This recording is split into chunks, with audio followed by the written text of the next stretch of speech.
Welcome back to TV5 News at 9. It's time for Financial Wellness Wednesday, and we're here with John Pickleman from TriStar Trust. Thanks for being here. Hi, good morning. Thanks for having us. Good morning. All right, so the holiday season is here, as we see by our festive display. Love this set. But it's also the season for giving. So do you have any giving strategies to share? Yeah, there are a lot of giving strategies, and when we really look at the reason for a lot of different new strategies in place, really go back to about 2 years ago when the new tax reform came through. When this happened, a lot of people switched from itemizing their deductions and started utilizing a standard deduction, which inadvertently now people don't see as much of a tax benefit from giving to charity. Now we know the research shows that people don't primarily give for a tax benefit. Their hearts are in the right place. I'd hope but so. if we can structure it and give them strategies to utilize that we can do both, help charity and help their wallet, why not?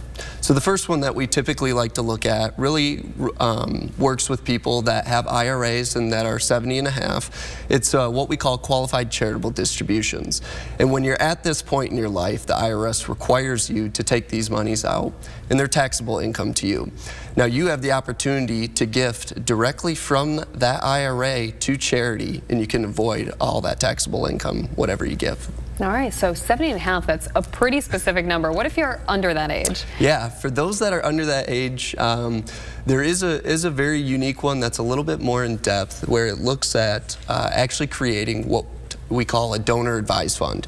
And you can create these donor advised funds at your local community foundations or any public charity. And this really takes into account multiple years of giving, but really trying to take advantage of it in 1 year. And it's what we call bunching into donor advised funds. So take, for example, someone that gives $5,000 a year to charity. This $5,000 right now might not push them over the limit to utilize their itemized deductions, and so they're really not getting a tax benefit for each of those $5,000 each and every year. What this strategy would do would take multiple years of contributions, so let's say 5, so $25,000. You would gift that into a donor advised fund in 1 year, and you'd realize that taxable tax benefit by itemizing your deductions. At which point then this donor advised fund allows you to spread out those contributions over however long you really want those to last. So it's like making one contribution in 1 year and then still meeting those charitable inclinations really throughout the next several years that you want to take advantage of. All right, that's a good option for some people. Anything else that we should know about? Yeah, the last one is really common and that people have utilized for a very long time. And it really doesn't matter whether you're itemizing deductions or utilizing the standard deduction. And this is just giving appreciated assets in kind to charity. If you have appreciated stock or any other type of security, you have an unrealized capital gain that you'll eventually pay a tax on if you sell that asset. So instead of giving cash, you just give the asset. And what you'll do is you'll avoid paying that capital gains tax by doing so.